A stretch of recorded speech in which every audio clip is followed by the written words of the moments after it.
Muy buenas tardes, los saludos Oscar Sarabia de la Asociación Civil Compras Estatales. En este seminario que hemos programado para ustedes y que tiene como título Corrupción en las contrataciones del Estado.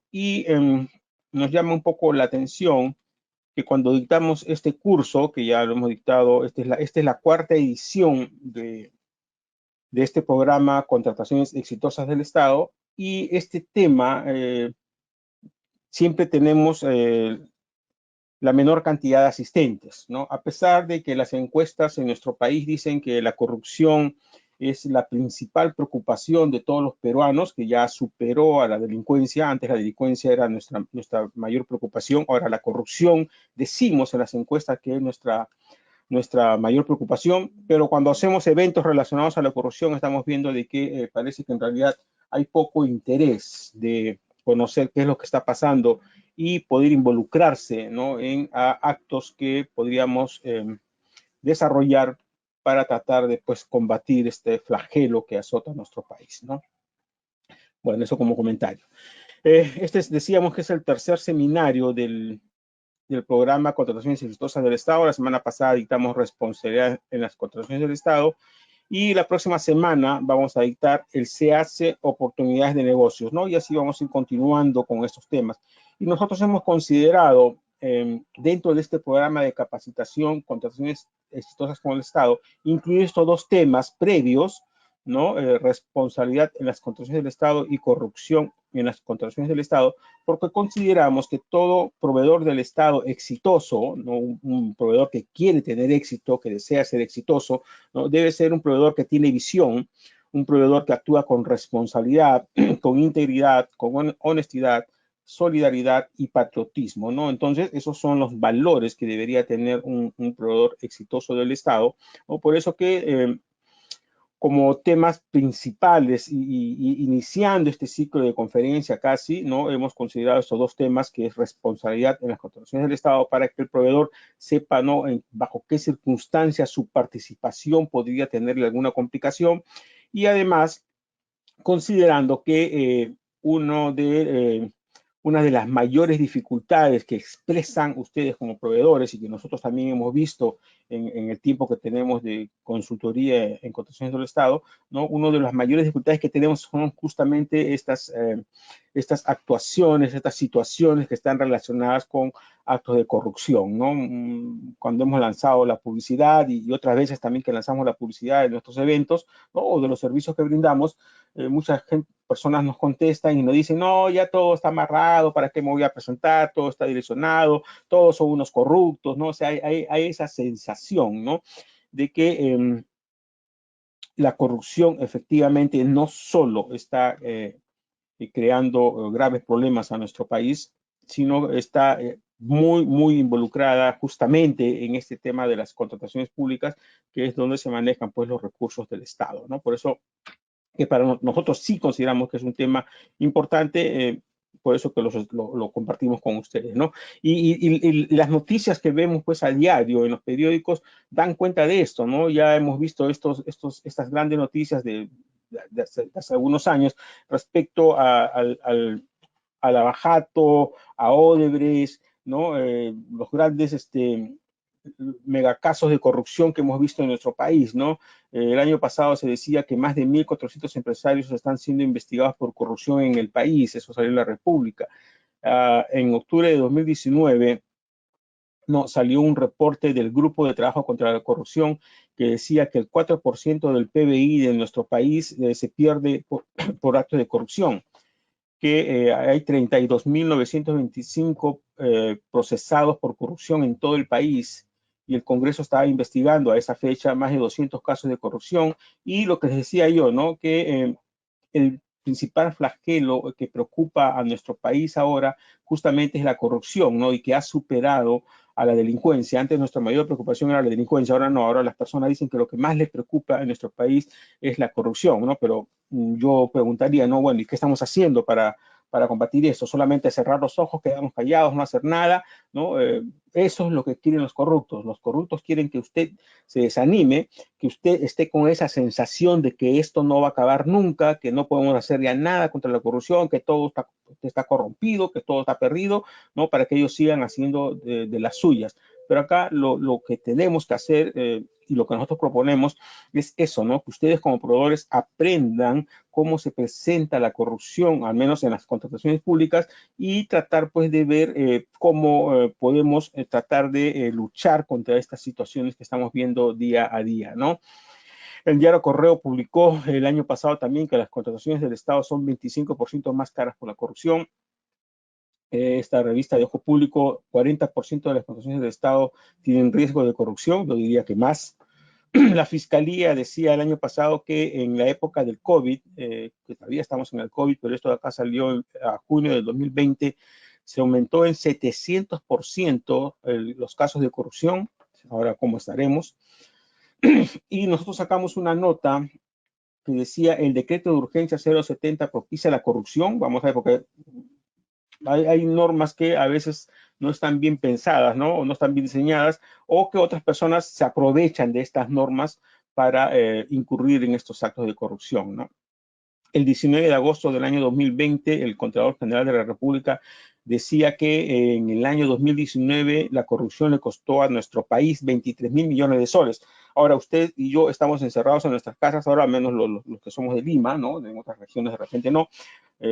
Estamos en un confinamiento por este producto, por esta situación de la pandemia, ¿no? ¿Y eso por qué? Porque si nuestro país no tiene un sistema sanitario, no tenemos hospitales suficientes ni están equipados correctamente para poder atender a las personas que se podrían estar contagiando, ¿no?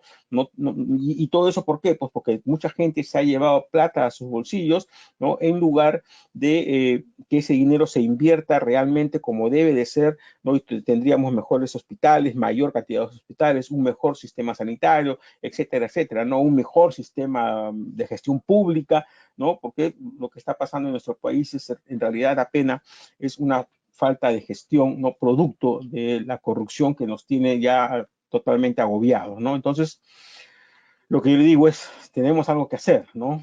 Y nosotros queremos, desde este lado en que estamos, por lo menos contribuir, pues, con las experiencias que tenemos, ¿no? Y los conocimientos que hemos adquirido en ese tiempo para poder compartirlos con ustedes, ¿no? El escenario, entonces, lo acabo de presentar, hemos visto algunas noticias, ¿no? Este es un resumen, más de 23 millones de soles, 23 millones de soles se han perdido en el año 2019 por corrupción. ¿Cuántos hospitales se hubieran construido con estos 23 mil millones de soles? ¿A cuánta gente estaríamos atendiendo? Ya se hubieran comprado las vacunas que nos están haciendo tanta falta ahora, ¿no? El 10% del monto total de las contrataciones valoradas en más de 50.000 millones de soles para este año se viene en corrupción. O sea que para el año 2020 se hablaba de que por lo menos 5.000 millones de soles se iban a perder en corrupción. Ahora, cuando yo desarrollo este tema, ¿no? Y cuando yo menciono la palabra corrupción, no necesariamente lo vinculo a actos que estén relacionados con un delito, ¿no? Sino, si yo me voy a la definición de la Real Academia de la Lengua Española respecto a lo que es corromper, me dice que es la acción y efecto de corromper. Corrupción es la acción o efecto de corromper o corromperse. Y corromper es alterar, trastocar la forma de algo, echar a perder, depravar, dañar o pudrir algo.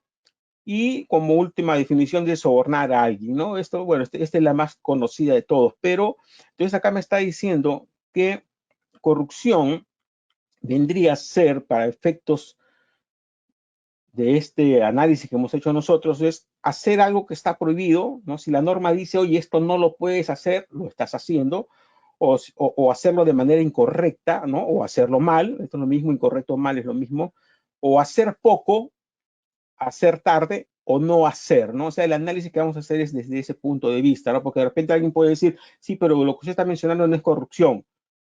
Es corrupción desde este punto de vista de la Real Academia de la Lengua Española. Quizás no sea un delito, que es algo diferente, ¿no? Pero sí yo diría que, según esta definición de la Real Academia Española, vendría a ser un acto de corrupción porque es algo que está mal, ¿no? Me están diciendo que las diapositivas no las ven completas. Por favor, los demás me pueden decir si se ve todo bien. Tengo un mensaje de Alfredo, me dice que la diapositiva se ve a la mitad, quizás sea su sistema. Necesito confirmación de los demás, por favor, para poder continuar. Todo bien, me dice Carlos. Alfredo, debe ser un problema de tu sistema, pero los demás están todos bien. Muy bien, entonces, ahora, efectivamente, sí, nuestra normativa, ¿no? El Código Penal establece algunos delitos relacionados con la corrupción, ¿no? Y estos son peculado doloso, colusión, malversación de fondos, cohecho, concusión, cohecho pasivo, negociación incompatible, tráfico de influencias, cobro indebido. O sea, hay una serie, sí, de situaciones que están catalogadas como delitos de corrupción. Fíjese, hay corrupción y hay lo que decía yo, ¿no? El Código Penal, ¿no?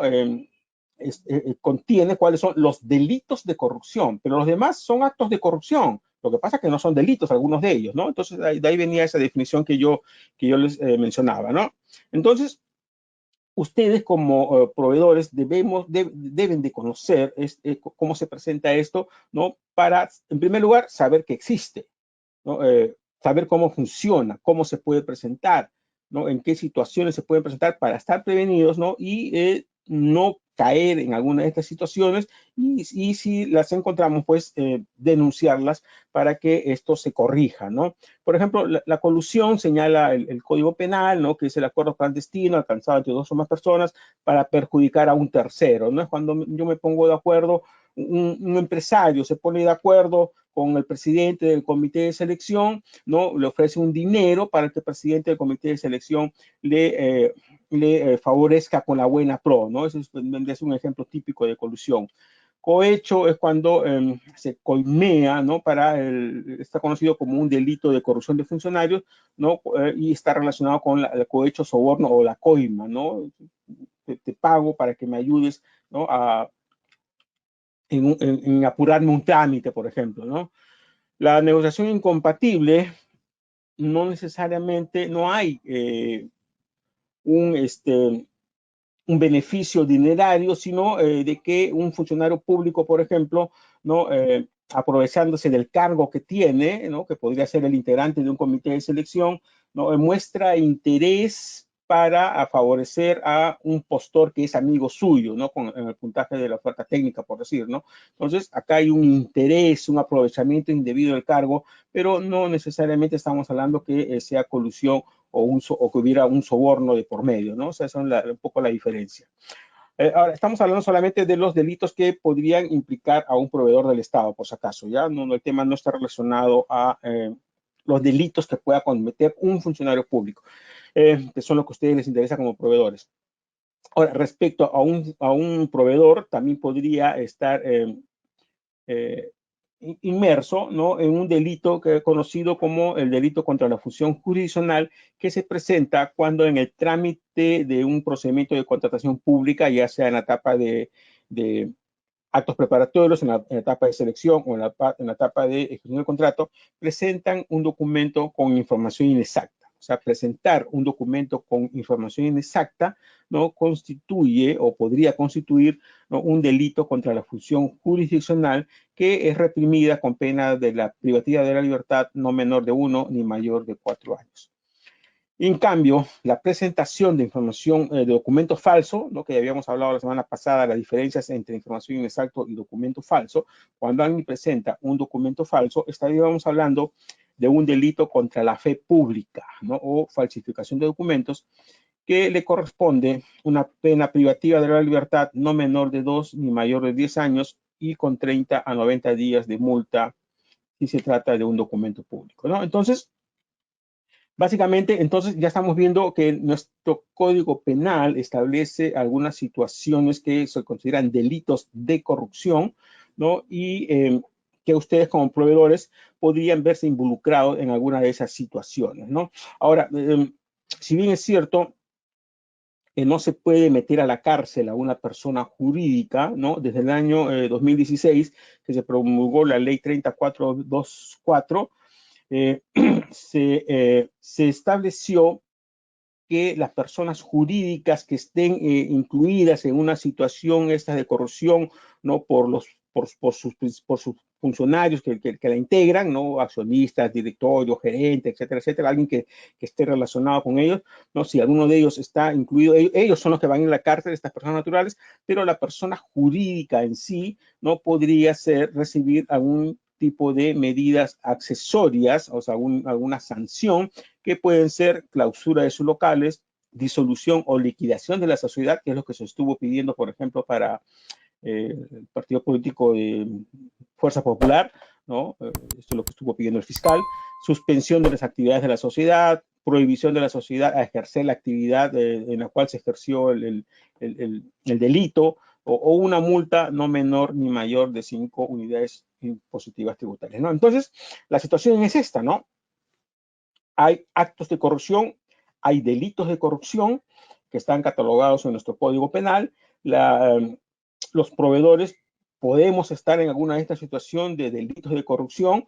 Quienes irían a la cárcel eventualmente serían pues una persona natural, pero además la persona jurídica puede ser sancionada con alguna de estas acciones o medidas que estamos mencionando acá: clausura, disolución, suspensión, prohibición, multa, ¿no? O sea, ese es el panorama que tenemos, ¿no?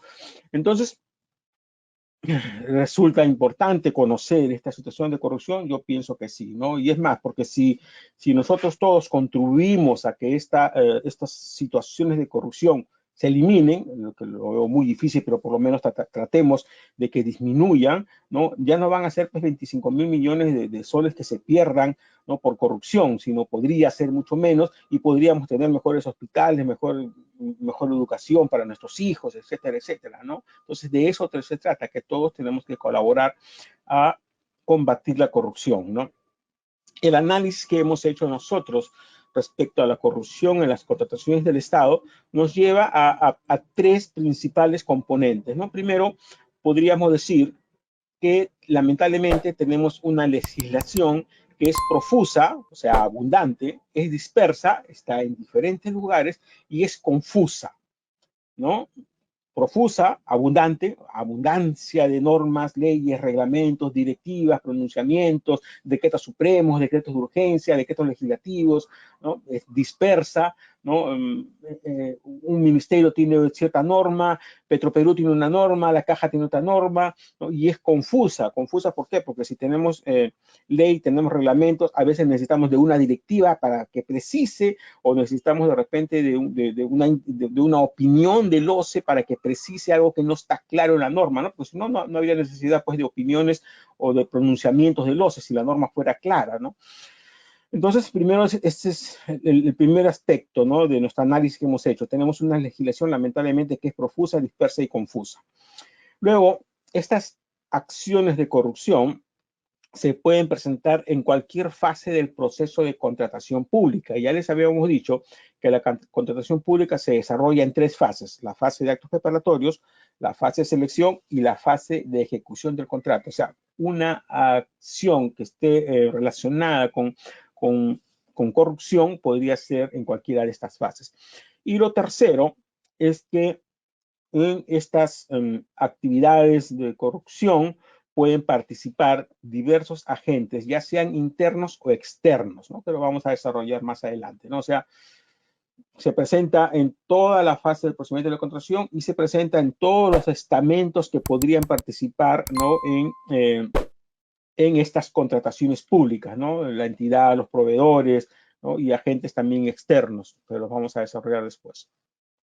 Cuando hablamos de legislación profusa, dispersa y difusa, ¿no? Vamos a ver que la Constitución política de nuestro país establece que las contrataciones de bienes, servicios, ¿no? Que realizan las entidades públicas tienen que hacerse a través de un marco legal, ¿no? Y este marco legal, a efectos, el marco general de contratación pública en nuestro país es la Ley 30225, ese es el marco general, ¿no? Existen otras normativas especiales, pero el marco general de contratación pública en nuestro país es la Ley 30225. Esta ley fue modificada por la Ley 30353, por el Decreto Legislativo 1341, por la Ley 30689, por el Decreto Legislativo 1444, y luego dieron se emitió el Decreto Supremo 082-2009 de Economía y Finanzas, que aprobó el texto único ordenado de la Ley de Contrataciones del Estado, ¿no? O sea, esta ley inicial con todas sus modificatorias, ¿no? Se aprobó a través del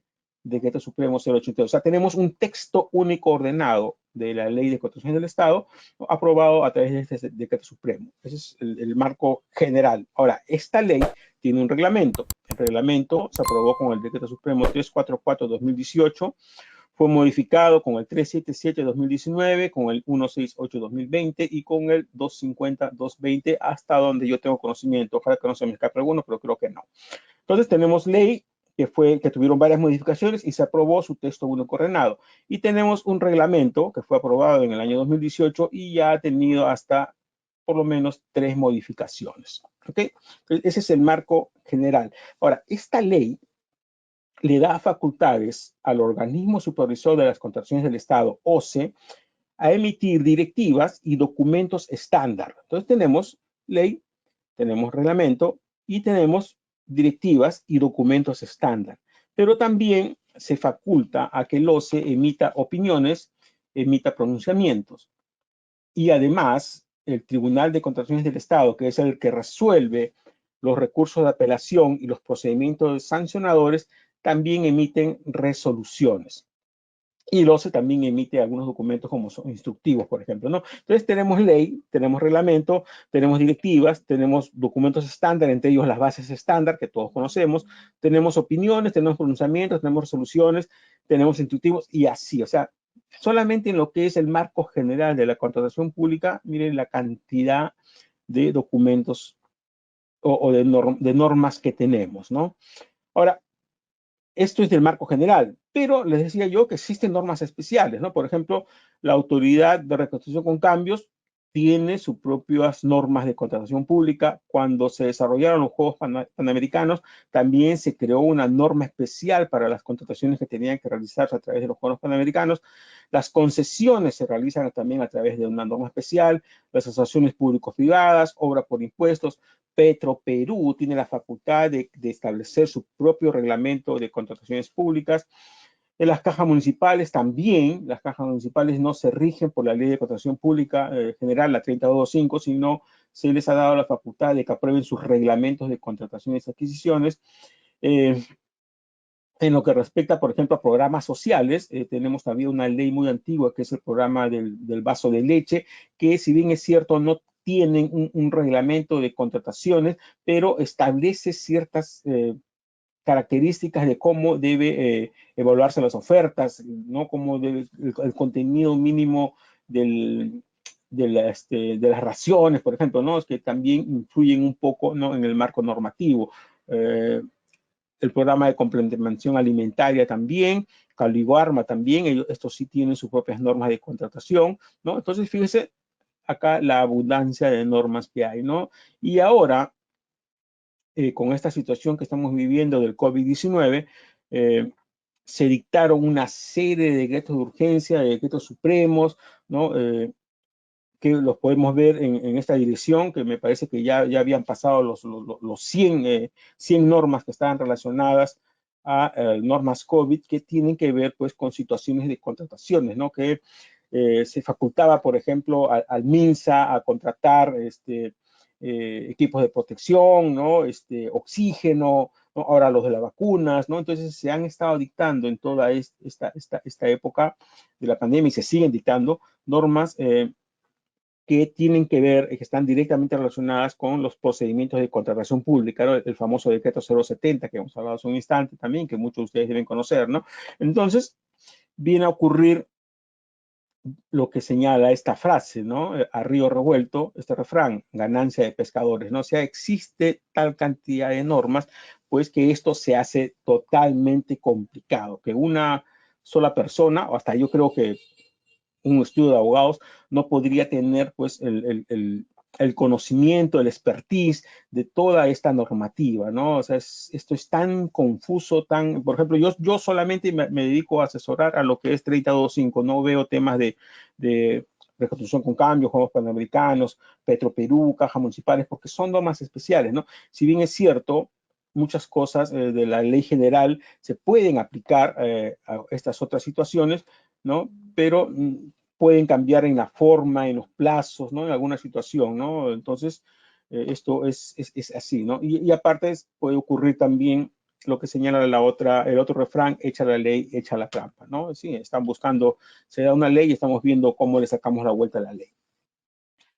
¿No? Entonces, eso es en lo que respecta a la legislación que les decía yo, que es profusa, dispersa y difusa. ¿Y por qué dispersa? Les decía yo, porque está en diferentes lugares, ¿no? La ley de contrataciones del Estado y su reglamento, ¿no? Lo veía hasta hace poco solamente el OCE, pero luego ahora ya tenemos la Dirección Nacional de Abastecimiento Público, que también es un nuevo ente que está inclusive por encima del OCE, que depende del MEF, ¿no? Petroperú, les decía yo que tiene su propia norma y eso no lo ve el OCE, por ejemplo, no van al tribunal algunas de esas situaciones, ¿no? Qualiguarma tampoco, por inversión ve lo que tiene que ver con concesiones y con asociaciones públicas privadas, es disperso, ¿no? O sea, es profusa, es dispersa y es confusa, porque para eso, pues, se requieren interpretaciones, ¿no? Como resoluciones, opiniones, pronunciamientos que van precisando o aclarando o interpretando la norma que no es clara, ¿no? Entonces, eso es en lo que respecta a lo que es legislación. Ahora, en lo que respecta a las fases de la contratación pública, les decía yo que se puede presentar en cualquier fase, ¿no? Actos preparatorios, procedimiento de selección o ejecución del contrato. Por ejemplo, en la fase de actuaciones preparatorias, las entidades públicas, antes de convocar el procedimiento de selección, tienen que determinar su necesidad, ¿no? Elaboran las especificaciones técnicas, los términos de referencia o los requerimientos técnicos mínimos y los requisitos de calificación. Y es aquí donde aparece esta palabrita, los famosos candados, ¿no? Entonces, los malos funcionarios están tratando, pues, de que en estas especificaciones técnicas o términos de referencia o requerimientos técnicos mínimos se pongan pues algunas particularidades, ¿no? Que direccionen la contratación hacia un determinado postor o hacia un determinada marca y que cierren la entrada a la competencia, ¿no? A otros proveedores, a otras marcas, ¿no? Por eso le llaman candados, ¿no? Y los funcionarios, ¿cómo trabajan los malos funcionarios, cómo trabajan en estas situaciones? Llaman al proveedor con el que quieren trabajar y le dicen a él, ya, pásame tú las especificaciones técnicas de tus bienes, o dame tú los términos de referencia, o dime qué requisitos de calificación tengo. O sea, le están pidiendo a los proveedores con los que van a trabajar, también malos proveedores diríamos, porque eso no deberíamos hacer los proveedores correctos, para establecer los candados en los documentos del procedimiento de selección para impedir, ¿no? La libre competencia y para direccionar el procedimiento a un determinado postor, ¿no? Ahora, en esta fase de actos preparatorios también se tiene que hacer el estudio de mercado para determinar el valor estimado de la contratación y pedir el crédito presupuestario, ¿no? Entonces acá también a este proveedor con el que se está trabajando muchas veces se le dice, ya tráeme tú mismo las cotizaciones para sustentar mi estudio de mercado, ¿no? Y establecer el valor estimado, ¿no? Entonces el proveedor no solamente le da los términos de referencia a la entidad pública, sino también le da las cotizaciones que son las que van a, entre comillas, a justificar, ¿no? El valor estimado que efectivamente pues va a tener que estar elevado para que de ese monto que se ha elevado salga pues el dinero que tienen que darle a estas personas con las que están haciendo estas coordinaciones, ¿no? Luego también en la designación del comité de selección, ¿no? Se designa a los amiguitos en el comité de selección o se designa a una persona que saben que nunca va a reclamar, que no va a decir nada y que sencillamente va a firmar lo que le digan que firma, ya firma esto, él va a firmar, ni siquiera sabe lo que está firmando, pero tampoco sabe en los líos a que se está metiendo, ¿no? Porque eso es lo que algunos miembros del comité de selección no se dan cuenta, ¿no? De repente les prometen por ahí, no sé, pues una mejora salarial o un bono, ¿no? Por hacerse de la vista gorda y firmar cualquier papel, pero esto le va a traer complicación que lo pueden llevar hasta la cárcel, ¿no? Entonces, esto funciona así, ¿no? Con el proveedor con el que se va a ganar, se establecen los candados, se piden las cotizaciones, ¿no? Luego se designa en el comité de selección a los amiguitos o alguien que no va a reclamar, que no va a decir nada, ¿no? Y se elaboran las bases del procedimiento de selección, ¿no? Con la información que están proporcionando los proveedores, ¿no? Por eso que a veces uno se pregunta por qué se demoran tanto en convocar un proceso, porque se están haciendo estas coordinaciones. Pues si no se tuvieran que hacer estas coordinaciones para tratar de amañar el proceso, esto funcionaría más rápido, ¿no? Ahora, eso es dentro de las actuaciones preparatorias. En la fase del procedimiento de selección, si bien es cierto, ya ha cambiado un poco el proceso de contratación pública con el SEACE, con las bases estándar, ¿no? Antes la situación era más complicada, ¿no?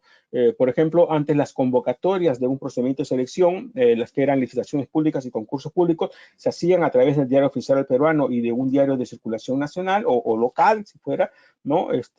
Uno tenía que estar atentos. Ahora se hace a través del SEACE.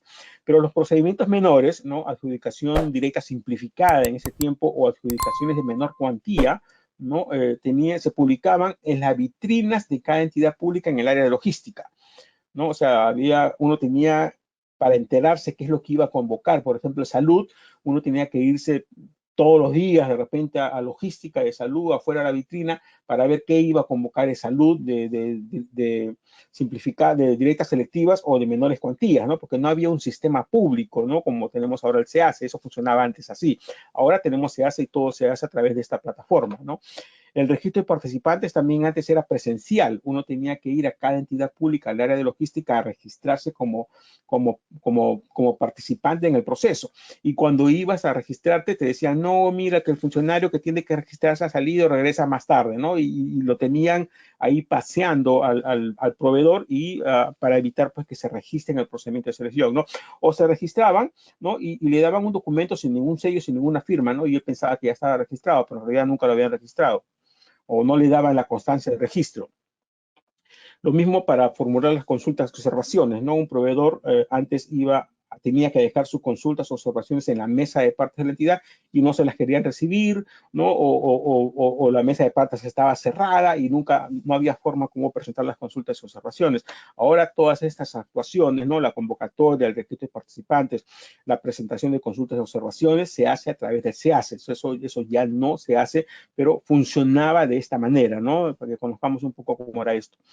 La presentación de ofertas también, ¿no? Antes era a través de mesa de partes, igual, ¿no? No te las querían recibir o cambiaban las horas, las fechas, el lugar, sin números para evitar de que los proveedores que no son pues los con la que la entidad quiere trabajar pueda presentar sus ofertas. Ahora la presentación de ofertas también es de manera electrónica a través del SEACE, ¿no? En la evaluación y calificación de ofertas, bueno, eso sí sigue funcionando hasta ahora, quizás un poco menos, pero antes pues era escandaloso porque te descalificaban porque no estaba foldeada una hoja, ¿no? Te olvidaste de poner la numeración en una hoja o te equivocaste, en lugar de 11, 12, 13 pusiste de repente 11, 13 y 12, ¿no? Y te descalificaban por eso, o por un error ortográfico te descalificaban. Eso era, estoy hablando cuando había RUA, hace mucho tiempo, ¿no? O sea, yo he visto muchos de esos casos. Antes los proveedores íbamos así con cajas de documentos y parece que ganaba el que llevaba más documentos, ¿no? O el que estaba más bonito de repente, ¿no? A colores, todo bien bonito, ¿no? O sea, es una situación totalmente diferente a la que vivimos ahora, que esto se presenta también las ofertas de manera electrónica, ¿no? Pero todavía, pues, en esta fase sí de evaluación y calificación de ofertas, sí vemos circunstancias, por ejemplo, en que existe colusión entre proveedores, ¿no?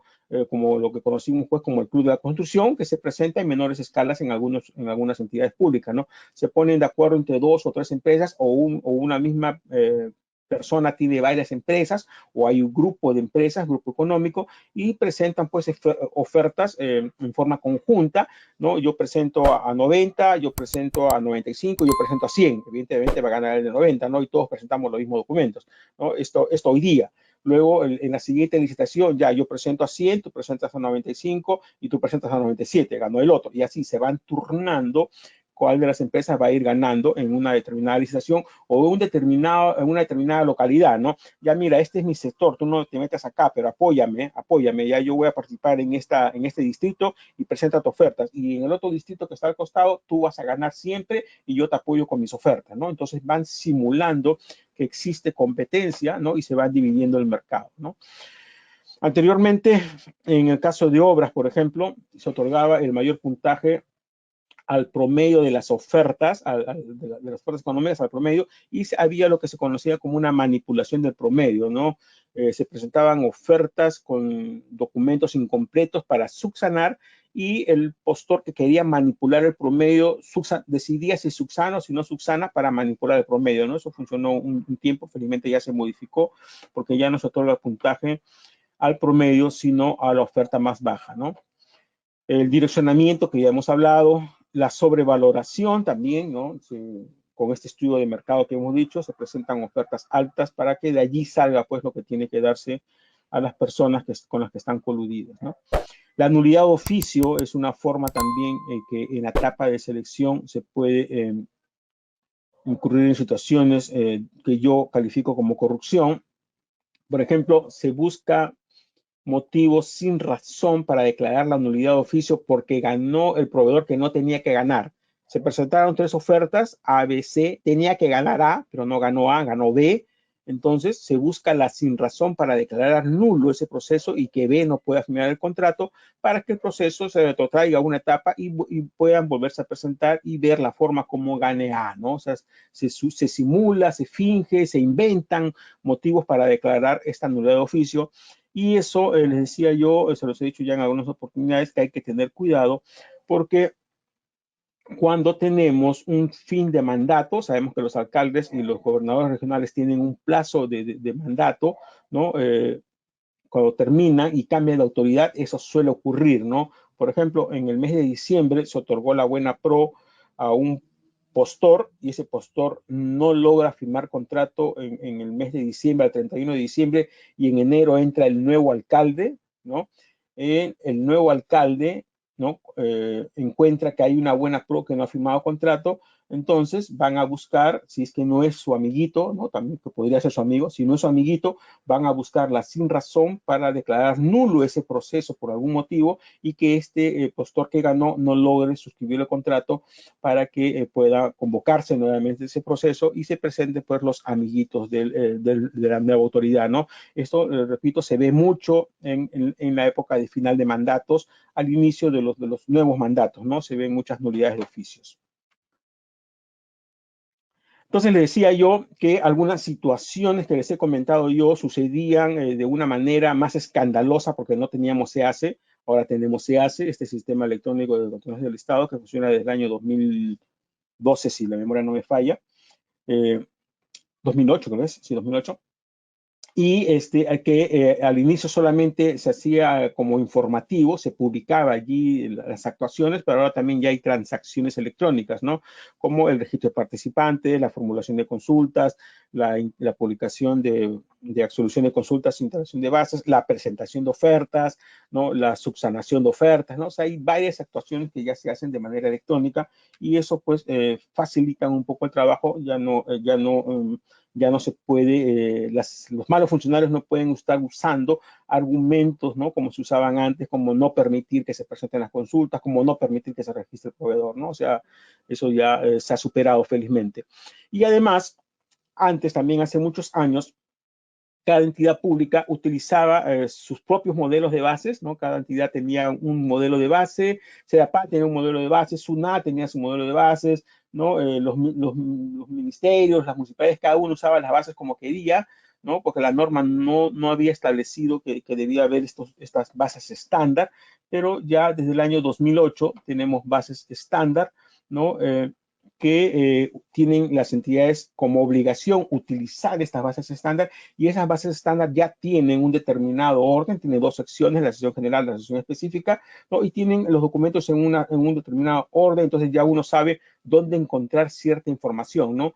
Dónde encuentro yo la relación de documentos que me solicitan para que mi propuesta sea omitida, dónde encuentro yo la documentación que me piden para que mi propuesta sea evaluada, dónde encuentro yo la información para que mi propuesta sea calificada, ¿no? Y algunas notas o advertencias importantes, ¿no? Limitando un poco la discrecionalidad, ¿no? Del comité de selección o del órgano encargado de las contrataciones, ¿no? O sea, eso también ya alivia un poco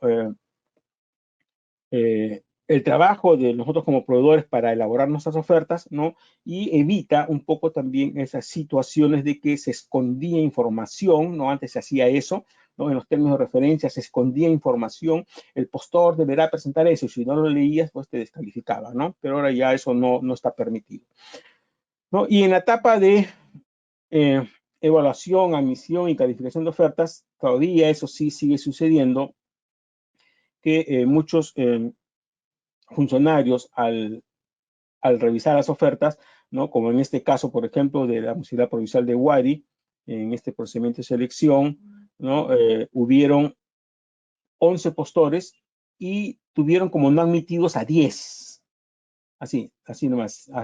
Sacaron a 10 de carrera y admitieron solamente uno, ¿no? Y si uno revisa los documentos de este procedimiento, que lamentablemente por el tiempo no podemos hacerlo, ¿no? Los motivos para la no admisión de estas ofertas no tienen ningún sustento técnico ni legal, ¿no? Por ejemplo, en lugar de adjudicación simplificada número 15 han puesto adjudicación simplificada número 12.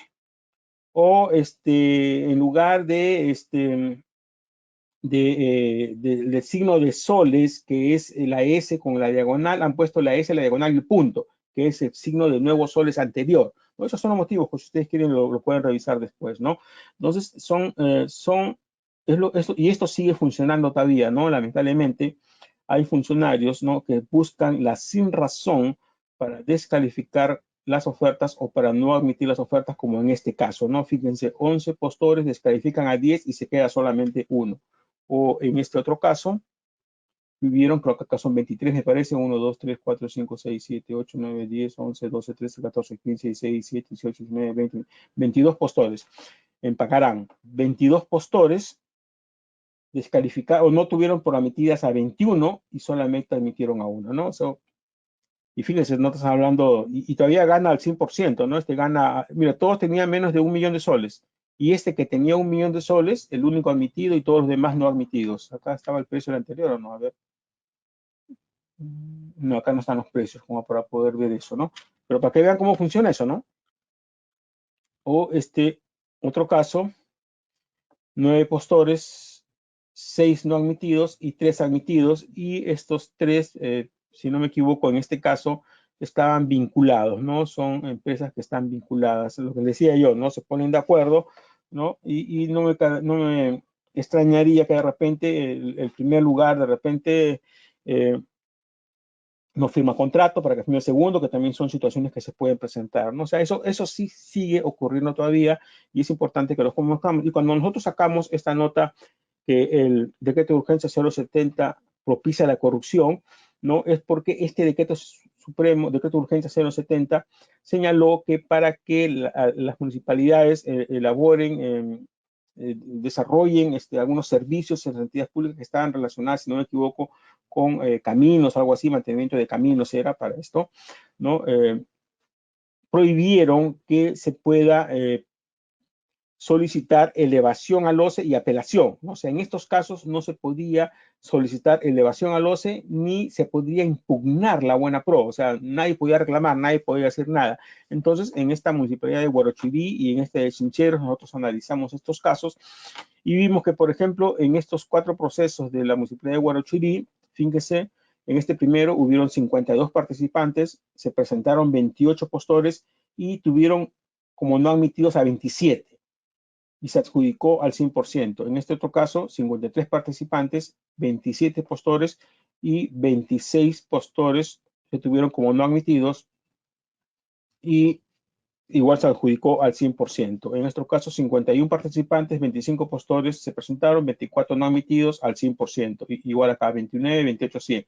¿No? Y otra de Chincheros, 39 postores, 37 no admitidos, ganaron al 80%, 40 postores, 38 no admitidos, ganaron al 80%, 57 postores, 56 no admitidos y ganaron al 80%, ¿no? Entonces acá, como la entidad pública o los malos funcionarios sabían que no se podía impugnar, no descalifícalo, no te importa, no admitas la propuesta, no interesa porque no pueden impugnar, ¿no? En el otro caso que sí se podía impugnar, el pensamiento es no, descalifícalo, no importa porque para impugnar hay que poner una garantía de 3% y no creo que impugne, ¿no? Y así suele suceder muchas veces, ¿no? Que el proveedor no impugna porque lamentablemente, pues tiene un costo, ¿no?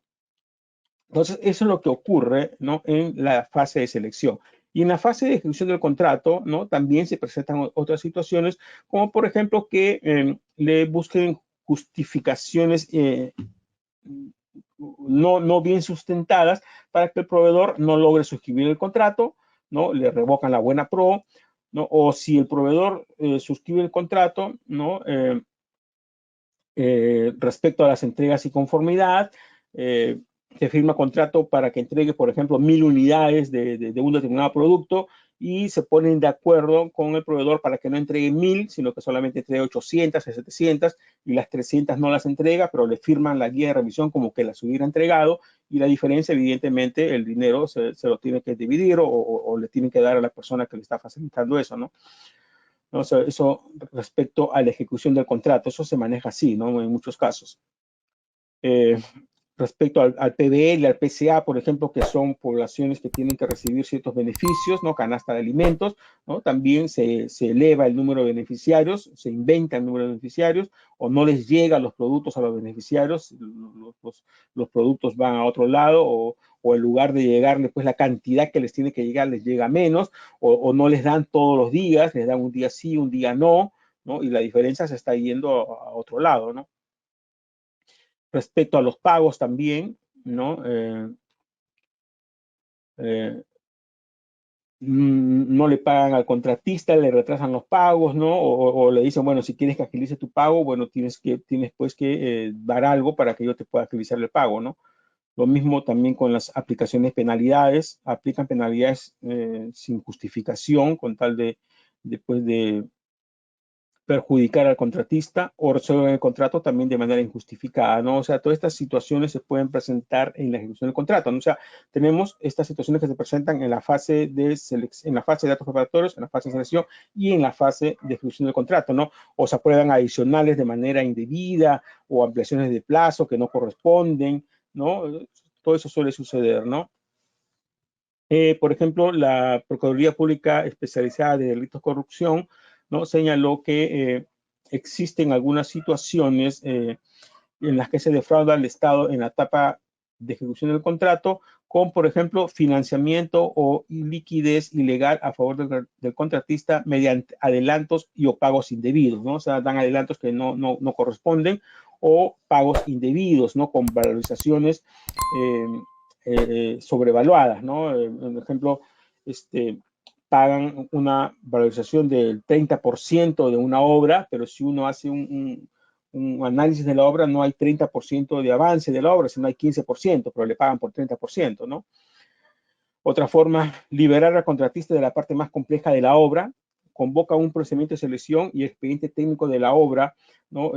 Contempla algunas partes que son complejas, entonces eso desincentiva a los proveedores a participar, porque dicen, no, esto acá es demasiado complejo, no me presento, ¿no? Pero el que tiene el acuerdo con la entidad pública, ¿no? El proveedor que tiene el acuerdo, ya sabe que no importa que él va a ganar esa obra, que va a firmar el contrato, porque los demás no se van a presentar por esta complejidad que tiene la obra, ¿no?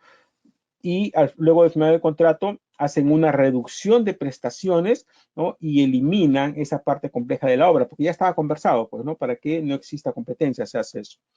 O un mayor costo de la prestación a causa de ampliaciones de plazos simuladas o aprobadas ilegalmente, modificaciones a contratos simulados o aprobados ilegalmente, o adicionales simulados o aprobados de manera ilegal, ¿no? Todo eso se presenta en la fase, les decía yo, de ejecución del contrato, ¿no? Y respecto a los agentes que intervienen, ¿no? Tenemos tres grandes grupos, la entidad, los proveedores y otros organismos, ya sean públicos o privados, ¿no? En lo que es la entidad pública, tenemos desde el titular del pliego, no sé, por ejemplo, el alcalde o el gobernador regional, que son pues los que podrían, los que eligen a sus funcionarios, ¿no? Al jefe de logística, a los miembros del comité de selección, ¿no? Al designar a esas personas y hacerlo de manera indebida, incorrecta, ¿no? Sin ningún criterio técnico, ¿no? Ya están actuando de manera incorrecta y viene a ser un acto de corrupción, ¿no? O o justamente al dar instrucciones a su personal, pues para que incurran en algunas de estas situaciones, ¿no? El directorio o el consejo, que son los que aprueban las contrataciones directas también, pues, se aprueban contrataciones directas sin ningún sustento a veces, el área de presupuesto, el área de usuaria, contabilidad, almacén, tesorería, ¿no? Todas estas áreas de una entidad pública podrían estar incurriendo en alguna de estas situaciones irregulares, ¿no? El área usuaria en la determinación de las necesidades, el área de presupuesto al asignar presupuesto mayor al que realmente corresponde, o de repente al no querer dar presupuesto si es que no le dan algo a cambio, contabilidad al no tramitar los pagos a tiempo, almacén al permitir que se entreguen productos que no debieron recibir o en menor cantidad, ¿no? Tesorería igual para agilizar los pagos, el comité de selección que es, o el órgano de contrataciones que otorga la buena pro, ¿no? También ellos participan. Y esto suele ocurrir porque lamentablemente en nuestro país hay carencia de personal calificado, no tenemos personal que esté debidamente calificado, no solamente en la parte técnica, sino en la parte de integridad, de valores, de responsabilidad, por una indebida designación, ¿no? Claro, pues se designa a los amiguitos o se designa a personas que no saben, ¿no? Para que puedan ser manipulados.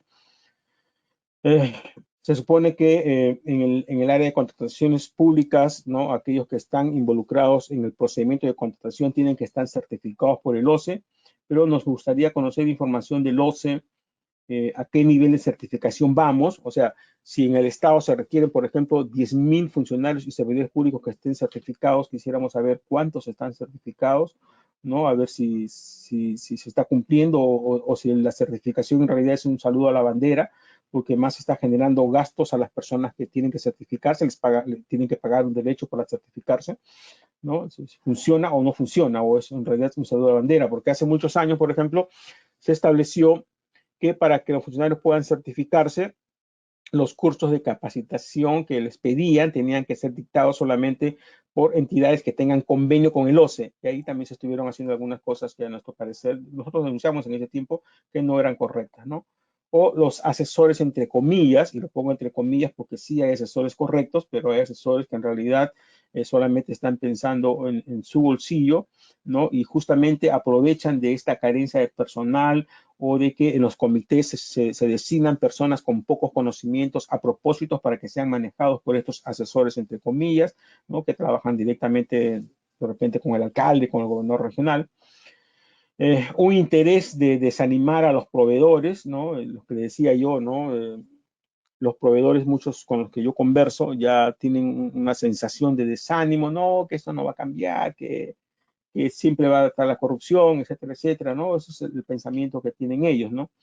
Y ocurre pues esta otra frase, en la tierra de ciegos el tuerto es rey, ¿no? Como hay poco interés a veces de aprender, los funcionarios también a veces no quieren aprender, están pensando más bien en otras cosas, pero no en aprender, en superarse, en mejorar. Entonces hay personas que sí conocen un poco más y se aprovechan de quienes no conocen y como les decía yo, hay miembros del comité de selección que firman los documentos y no saben ni siquiera lo que están firmando y las implicancias de su firma en un documento, ¿no? Ese es del lado de la entidad. Del lado de los proveedores también, ¿no? Los grupos económicos que se presentan con conductas anticompetitivas, que lo vimos la semana pasada, ¿no? Y hemos hablado un poco ahora, ¿no? Que se ponen de acuerdo entre empresas de un grupo para presentar ofertas en conjuntos, ¿no? El famoso club de la construcción, o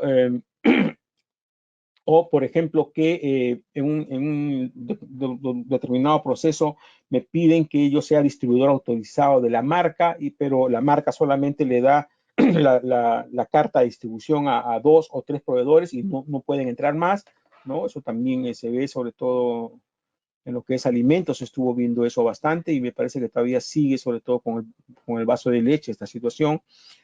Los gremios, ¿no? Que habíamos mencionado en la etapa de estudio de mercado, de las consultas de observaciones, que eso lo vimos también la semana pasada, o proveedores, ¿no? Que con el fin de acceder a la buena pro presentan en sus ofertas documentos con información inexacta o documentos falsos, ¿no? Inventan facturas, inventan contratos, inventan experiencia a su personal con tal de cumplir con los requisitos y acceder a la buena pro con el pensamiento pues de que el papel aguanta todo, ¿no? O sea, eso es, habíamos dicho, del lado de la entidad, del lado de los proveedores y otros organismos públicos o privados que también intervienen en los procedimientos de contratación pública, como el OCE, el Tribunal de Contrataciones del Estado, Perú Compras, Contraloría, MEF, organismos internacionales que había antes, UNOS, PNUD, ahora OIM, ya no están estos, UNOS, PNUD me parece que sí, notarios que también participaban antes, los árbitros, hemos visto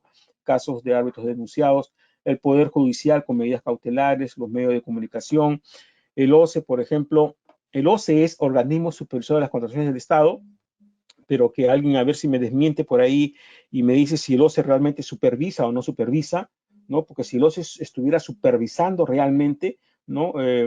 No serían los medios de comunicación o los periodistas los que estuvieran destapando todos los actos de corrupción, porque son ellos, los periodistas, los medios de comunicación u otros proveedores son los que destapan la corrupción que hay en las contrataciones del Estado, ¿no? El OCE debería estar realmente supervisando.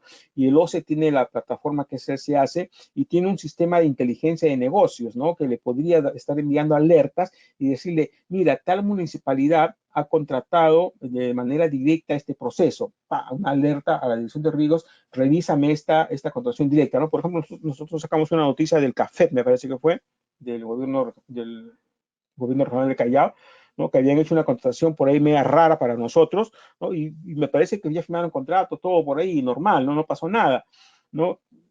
Y fue por contratación directa que nosotros revisamos, no recuerdo muy bien el caso ahorita, fue el año pasado, ¿no? Pero son situaciones que se ven en el SEACE, ¿no? Aparecen en el SEACE cuando se publican los documentos y si el OCE es un organismo supervisor, debería supervisar, pues, ¿no? Debería tener una directiva y un sistema de alerta que le diga, oye, supervísame todos los procesos de más de 20 millones de soles, ¿no? O todos los procesos, o todas las contrataciones directas que superen el millón de soles. Una alerta a la dirección de riesgo y revisamos, a ver, está el informe técnico, bien, está el informe legal, bien, está el acto resolutivo, correcto, está bien justificado o no, o la causal invocada es la correcta o no, ¿no? Entonces vamos supervisando, ¿no? Pero no, estamos esperando que un medio de comunicación denuncie o que un proveedor denuncie para luego decir, ah, sí, en verdad no pasó esto, ¿no? Lo que se puede evitar con sistemas de inteligencia de negocios.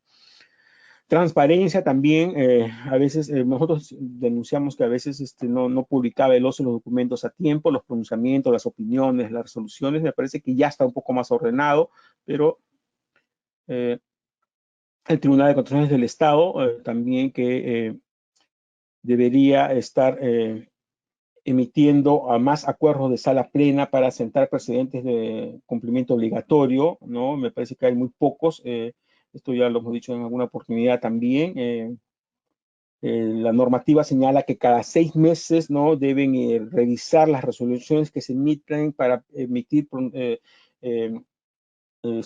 precedentes de cumplimiento de observancia obligatoria, ¿no? Pero más de 5 años que tiene esta disposición, 4 años que tiene esta disposición, casi 4, ¿no? Me parece que hay más que 7 u 8 acuerdos de sala plena, ¿no? O sea, casi dos por año, ¿no? Pero tenemos más de 3.000 resoluciones que se emiten en un año. Entonces yo considero pues de que ya deberíamos tener muchos más precedentes de observancia obligatoria que permitirían pues de repente bajar la carga procesal, porque ya el proveedor, ya como hay un precedente de observancia obligatoria, no, mira, en este caso el tribunal va a decir esta cosa, entonces mejor no apelo. O tengo la certeza de que voy a apelar porque en este caso el tribunal va a decir eso, entonces sí apelo.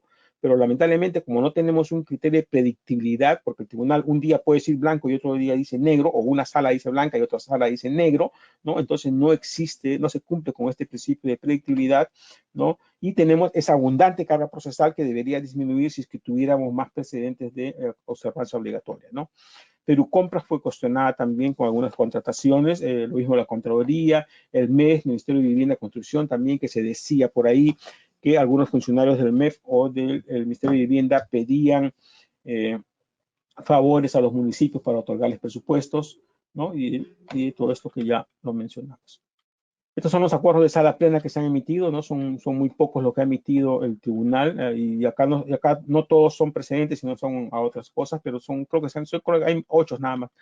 Y le decía yo, que lo que hemos hablado está referido a la norma de contratación pública general, la 3025, pero aparte tenemos otros regímenes especiales como concesiones, asociaciones públicas-privadas, obra por impuestos. No hemos hablado de subasta inversa o acuerdo marco, cual iguarma, reconocimiento con cambios, ¿no? Y así una serie de normas paralelas donde también se pueden presentar estas situaciones, ¿no? Y recordemos que las bases de los procedimientos de selección tienen una nota que habla del deber de colaboración, ¿no? A todo proceso que se presenta un proveedor, ¿no? Se obliga, ¿no? A colaborar, ¿no? Y a denunciar todo acto de fraude, colusión o corrupción al OCE o a la Secretaría Técnica de la Comisión de Libre Competencia del INDECOPI, ¿no? Entonces, esto es, léanlo bien siempre, eso está en sus bases, el deber de colaboración, como también las bases contienen en la proforma de contrato una cláusula, la cláusula 16ª, referida a la anticorrupción, ¿no? Donde el proveedor se obliga, ¿no? Y garantiza y declara no haber ofrecido, negociado, pagado algún beneficio ilegal en el contrato, ¿no? Y que se va a regir por la honestidad, probidad, veracidad, etcétera, etcétera. Y si esto está en el contrato y si un proveedor no cumple con eso, sencillamente eso puede ser causal de resolución del contrato o de nulidad del contrato, ¿no?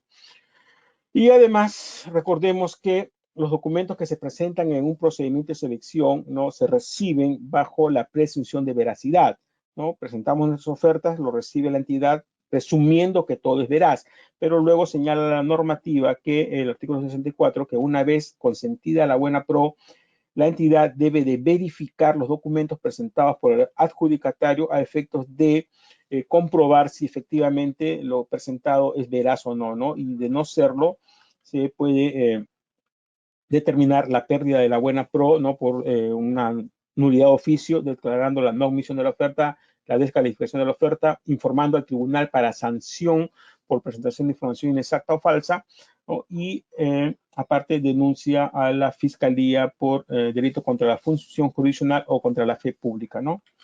Esas situaciones pueden ocurrir. ¿Cómo denunciar un presunto acto de corrupción? El gobierno ha creado un canal único de denuncias, ¿no? Eso fue anunciado en este medio de comunicación, en la plataforma digital, y esta es la dirección para que ustedes puedan ingresar, ¿no? Acá está. Esta es una plataforma de denuncias ciudadanas. Acá se puede denunciar a cualquier entidad pública ingresando a este formulario. Y también la Contraloría General de la República tiene también un canal de denuncias. Esa es la dirección. Esta es la dirección de la PCM, ¿no? El canal de denuncias ciudadanas. Y ese es el de la Contraloría, ¿no? Existen dos medios en los que uno puede denunciar estas situaciones de actos de corrupción, aparte de que se pueden denunciar al órgano de control interno de la entidad pública y, de ser el caso, también a la Fiscalía, ¿no? Al Ministerio Público, o también a un medio de comunicación, ¿no? Nosotros también recibimos algunas denuncias y las publicamos en nuestro portal de noticias y efectivamente vemos que existe algo irregular, ¿no? Las propuestas que hacemos nosotros para tratar de cambiar esta situación que hemos descrito, ¿no? Establecer un marco legal uniforme y eficiente. Ya hemos visto que tenemos una legislación que no está funcionando. Una permanente capacitación de funcionarios y servidores especializada, o sea, en temas de contrataciones públicas y en valores. Una adecuada selección y designación de funcionarios, ¿no? Del órgano de contrataciones, del comité de selección. Tener más documentos estándar, tenemos bases estándar, ¿no? Pero también deberíamos tener ya especificaciones técnicas estándar, términos de referencia estándar, estudios de mercado estándar, ¿no? Más documentos estándar que limiten un poco la discrecionalidad, pues, de los funcionarios públicos para evitar estas situaciones que hemos descrito, ¿no? Que exigir más a que las entidades tengan documentos normativos, directivas. Muchas entidades públicas no tienen directivas para contrataciones menores a la 8 ITs o directivas para contrataciones directas, ¿no? O sea, la norma habla de contrataciones directas, pero no existe un procedimiento de contratación directa como debe hacerse, cómo se hace el estudio de mercado, ¿no? Las invitaciones, todo eso debería también ya estar normado porque cada entidad pública hace lo que quiere en esas contrataciones públicas y lo hacen a veces de manera indebida, ¿no? El uso de medios tecnológicos, inteligencia de negocios, les decía yo que el SEACE tiene mucha información y el OCE tiene un sistema de inteligencia de negocios, pero no lo están utilizando adecuadamente.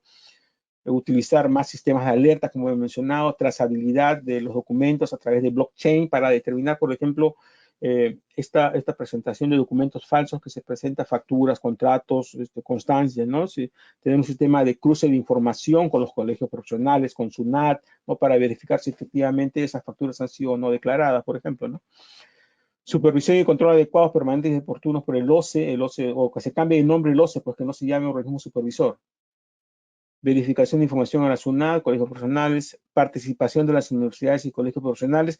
Yo creo que en las principales facultades, Derecho, Administración, Ingeniería, Economía, debería haber un curso obligatorio de contrataciones públicas, porque en algún momento alguno de esos funcionarios podría ser o miembro de un comité de selección o podría estar trabajando en una empresa que tenga que ver con actos de contrataciones públicas. ¿No? Entonces es importante de que todo profesional, por lo menos de estas carreras principales, conozcan de contrataciones públicas.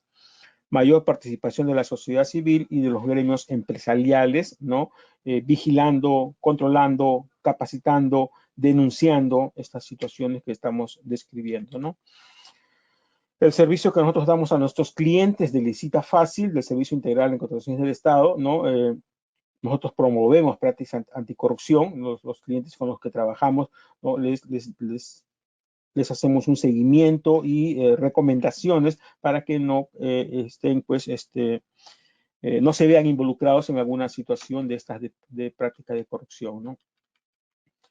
Las certificaciones que ustedes pueden recibir, bueno, eso se lo vamos a enviar por correo porque ya nos ganó el tiempo. Sí, esto todo se lo enviamos por correo. Muy bien, esos son mis datos de contactos.